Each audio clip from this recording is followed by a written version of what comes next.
അപ്പൊ ഈ ഒരു പോസ്റ്റിന്റെ സ്കെയിൽ ഓഫ് പേ എന്ന് പറയുന്നത് 45,600 മുതൽ 95,600 വരെ അല്ലെ. 1 മുതൽ 36 വരെയാണ് അതിന്റെ ഏജിന്റെ ലിമിറ്റ് വരുന്നത്. ഒരു 7 മാർക്കിനാണ് വരുന്നത്. ഇത് അത്യാവശ്യം കുറച്ചധികം ജോബ് റിലേറ്റഡ് ടോപ്പിക്സ് നമ്മൾ കാണാനും പഠിക്കാനും മനസ്സിലാക്കേണ്ടതുമായിട്ടുള്ള കാര്യങ്ങൾ നമുക്ക് ഈ ഒരു ഭാഗത്ത് നിന്ന് വരുന്നുണ്ട്.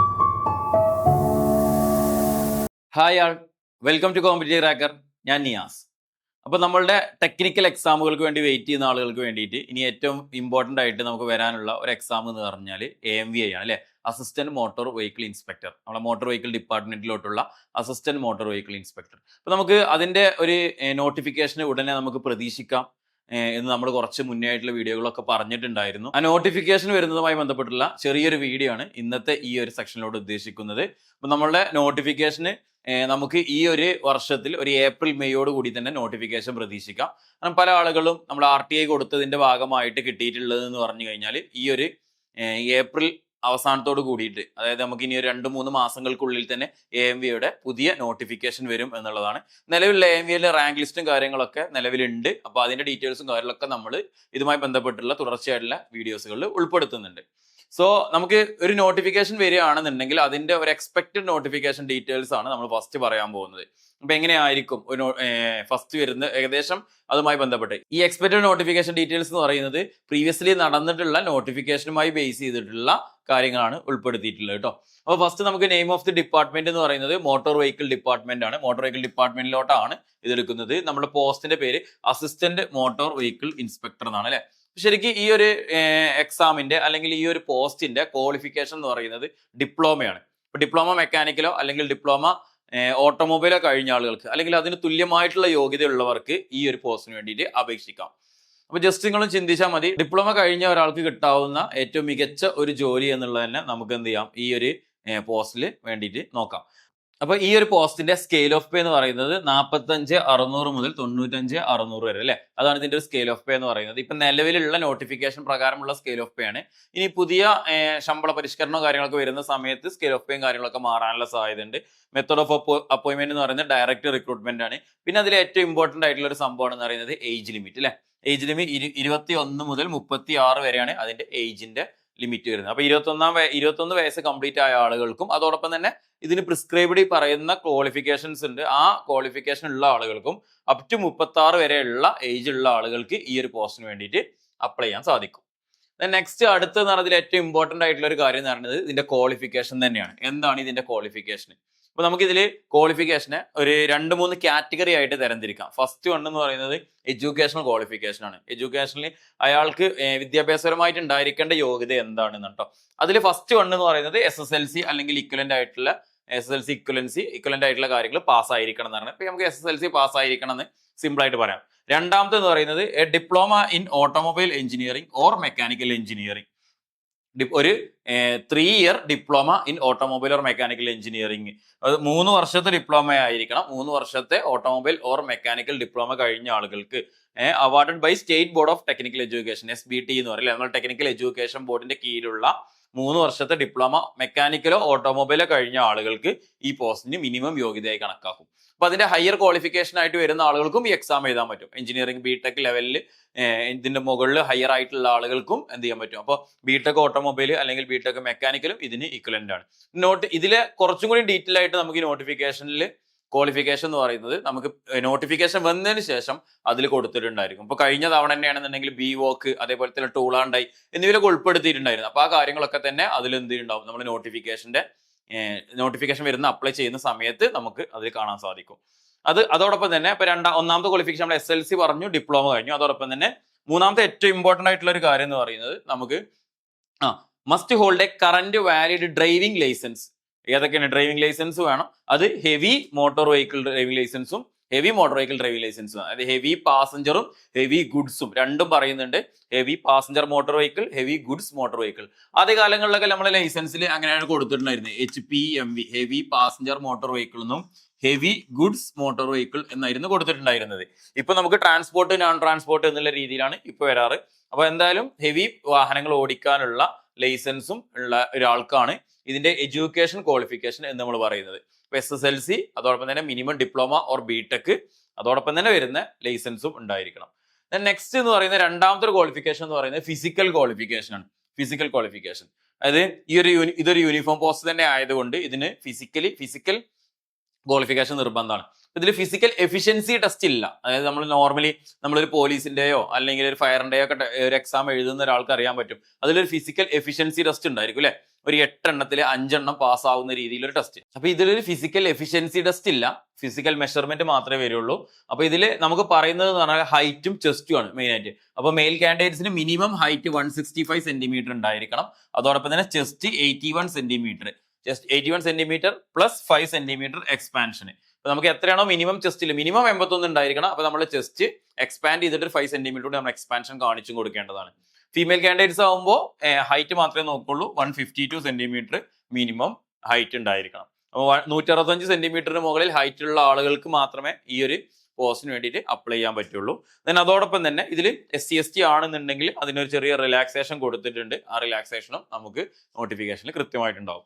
ഈ 165 സെന്റിമീറ്റർ നിലത്ത് SC/ST ആവുന്ന സമയത്ത് ഇവിടെ എന്ത് വരുള്ളൂ, 160 സെന്റിമീറ്റർ അല്ലെ, 160 വരുള്ളൂ. അതേപോലെ തന്നെ 152 ഉള്ളത് 150 വരുള്ളൂ ഫീമെയിൽ കാൻഡിഡേറ്റ്സിന്. ആ ഒരു വ്യത്യാസം അവിടെയും ഇതിലുണ്ട്. ഇതാണ് ജസ്റ്റ് ഇതിന്റെ രണ്ടാമത്തെ ക്വാളിഫിക്കേഷൻ എന്ന് പറഞ്ഞാൽ ഫിസിക്കൽ ക്വാളിഫിക്കേഷൻ എന്ന് പറയുന്നത് അല്ലെ. പിന്നെ അതോടൊപ്പം തന്നെ ഫിസിക്കൽ ക്വാളിഫിക്കേഷനിൽ നമുക്കൊരു ഐന്റെ കാര്യം കൂടി പറയുന്നുണ്ട് അല്ലെ. ഡിസ്റ്റൻസ് വിഷനിൽ 6/6 ഉണ്ടായിരിക്കണം. അതേപോലെ തന്നെ 0.5 ആയിരിക്കണം നിയർ വിഷനിൽ ഉണ്ടായിരിക്കുന്നത്. അപ്പൊ ഇത് നമ്മളൊരു മെഡിക്കൽ സർട്ടിഫിക്കറ്റ് ആയിട്ട് നമ്മൾ ഹാജരാക്കുകയാണ് വേണ്ടത്. ഒരു മെഡിക്കൽ ഈ ഒരു ടെസ്റ്റ്, ഇതിനു വേണ്ടിയുള്ള ഒരു ടെസ്റ്റ് ഉണ്ടായിരിക്കൂല.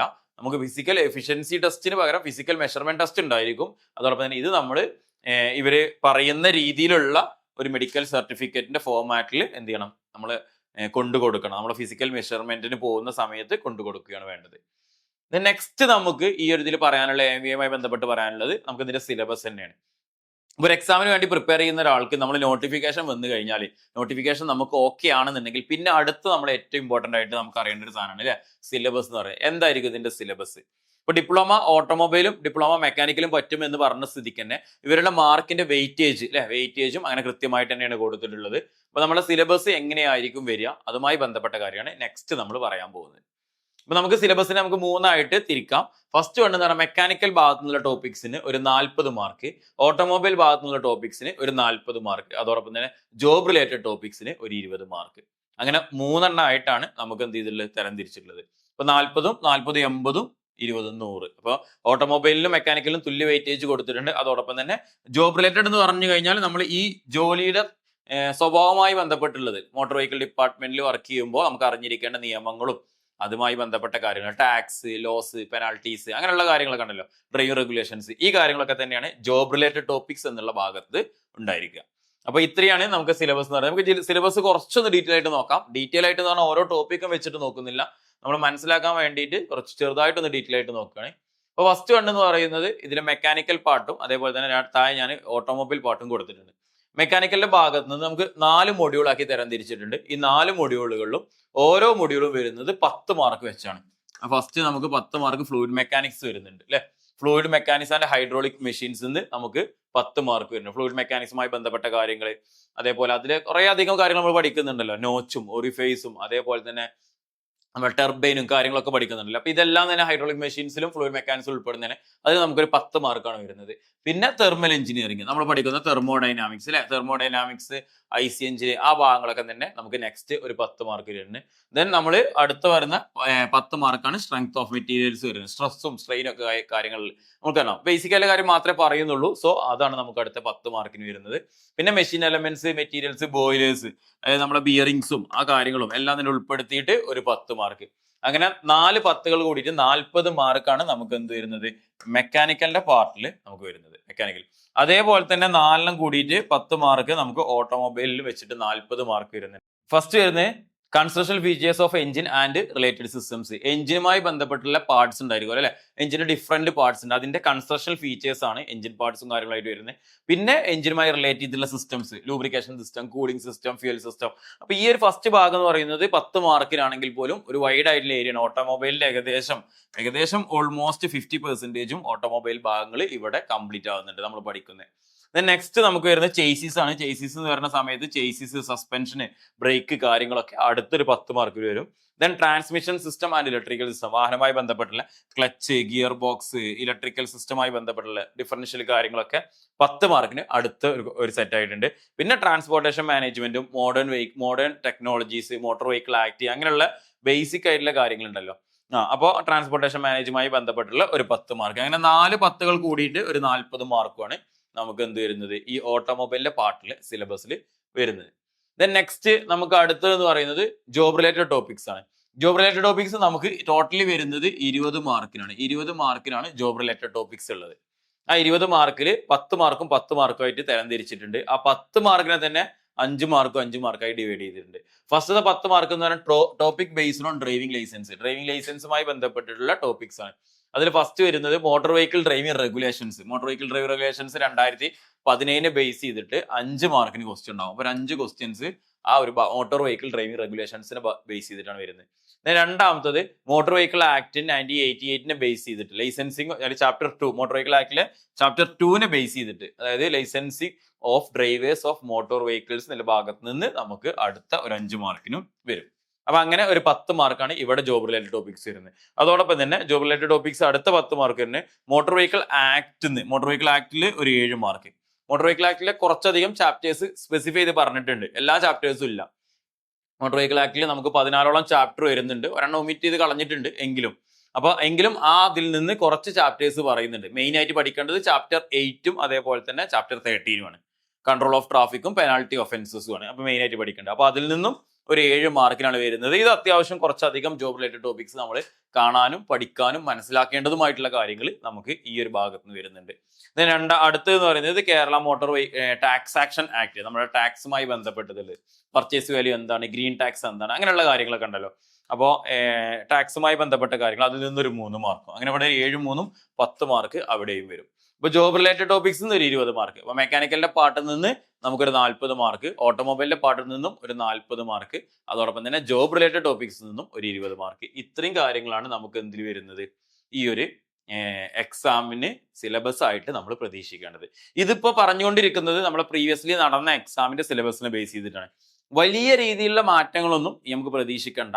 ചെറിയ മാറ്റങ്ങൾ എന്തെങ്കിലും ഉണ്ടെങ്കിൽ തന്നെ നമുക്കത് പഠിച്ചെടുക്കാൻ കഴിയുന്ന മാറ്റങ്ങൾ മാത്രമായിരിക്കും ഉണ്ടായിരിക്കുക. ഇനി മെക്കാനിക്കലിന്റെ ഭാഗത്ത് എന്തെങ്കിലും ടോപ്പിക് എക്സ്ട്രാ ആഡ് ആയതോ, ഇലക്ട്രിക്കലിന്റെ ഭാഗത്തിൽ അല്ലെങ്കിൽ ഓട്ടോമൊബൈലിന്റെ ഭാഗത്ത് പുതിയ ടെക്നോളജിയുമായി ബന്ധപ്പെട്ട എന്തെങ്കിലും ചെറിയ കാര്യങ്ങൾ, ഇപ്പോൾ ഇലക്ട്രിക്കൽ വെഹിക്കിൾ അങ്ങനെ എന്തെങ്കിലുമൊക്കെ ബേസ് ചെയ്തിട്ടുള്ള കാര്യങ്ങൾ എക്സ്ട്രാ പുതിയതായിട്ട് വരുന്ന ടോപ്പിക്സ് ഉണ്ടല്ലോ, അത് എക്സ്ട്രാ ആഡ് ആയാൽ മാത്രമേ ഉണ്ടാവുള്ളൂ. എങ്കിലും അപ്പൊ തൊട്ട് മുന്നേ നടന്ന എക്സാം കഴിഞ്ഞിട്ട് ഇപ്പൊ 2 വർഷമായി. അപ്പൊ അതിന്റെ സിലബസ് ആണ്. അപ്പൊ വലിയ മാറ്റങ്ങളൊന്നും ഉണ്ടാവില്ല. അപ്പൊ നമുക്ക് ഒരു വർഷത്തിനുള്ളിൽ തന്നെ ഇതിന്റെ എക്സാം നടക്കുമെന്ന് പ്രതീക്ഷയുണ്ട്. അപ്പൊ അതുകൊണ്ട് നിങ്ങൾ എന്ത് ചെയ്യുക, കറക്റ്റ് ആയിട്ട് സിലബസ് ഒക്കെ ബേസ് ചെയ്ത് നോക്കിയിട്ട് ക്വസ്റ്റ്യൻസ് ഒക്കെ PYQ ഒക്കെ ഡിസ്കസ് ചെയ്ത് കറക്റ്റ് ആയിട്ട് വർക്ക്ഔട്ട് ചെയ്തിട്ട് പഠിക്കുക. അപ്പൊ AMVയുടെ പുതിയ ബാച്ച് CCയിൽ സ്റ്റാർട്ട് ചെയ്യുന്നുണ്ട്. അപ്പൊ ബാച്ചിന്റെ ഡീറ്റെയിൽസ് കാര്യങ്ങൾ അറിയാൻ വേണ്ടിയിട്ട് നിങ്ങൾ എന്ത് ചെയ്യുക, ഈ നമ്പറിൽ കോൺടാക്ട് ചെയ്യുക. നമ്മളെ ബാച്ചിൽ ഫുള്ളി സിലബസിനെ ബേസ്ഡ് ആയിട്ടുള്ള റെക്കോർഡ് സെക്ഷൻസ്, അതോടൊപ്പം തന്നെ അതിന്റെ PDF notes, mock test, previous year question papers കാര്യങ്ങളെല്ലാം തന്നെ അവൈലബിൾ ആയിരിക്കും.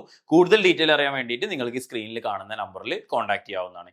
AMVയുമായി ബന്ധപ്പെട്ടിട്ടുള്ള ബാക്കി കുറെ ഡീറ്റെയിൽസ് കാര്യങ്ങൾ, അതോടൊപ്പം തന്നെ അത് എങ്ങനെ പഠിക്കണം എന്നുള്ളത്, ഇപ്പോൾ കഴിഞ്ഞ വർഷത്തെ ക്വസ്റ്റ്യൻ ഡിസ്കഷൻ, അനാലിസിസ് കാര്യങ്ങളൊക്കെ ആയിട്ട് നമ്മൾ ചാനലിൽ വീണ്ടും വീഡിയോ ആയിട്ട് വരുന്നതായിരിക്കും. അപ്പോൾ നിങ്ങൾ ചാനൽ ആദ്യമായിട്ടാണ് കാണുന്നതെന്നുണ്ടെങ്കിൽ ചാനൽ സബ്സ്ക്രൈബ് ചെയ്യുക. വീഡിയോ ഇഷ്ടമായാൽ നിങ്ങൾ AMV എഴുതുന്ന സുഹൃത്തുക്കളിലോട്ടും നിങ്ങൾ വീഡിയോ ഷെയർ ചെയ്തെത്തിക്കുക. ഇതേപോലുള്ള മറ്റൊരു വീഡിയോ ആയിട്ട് നമുക്ക് വീണ്ടും കാണാം. Okay, thank you.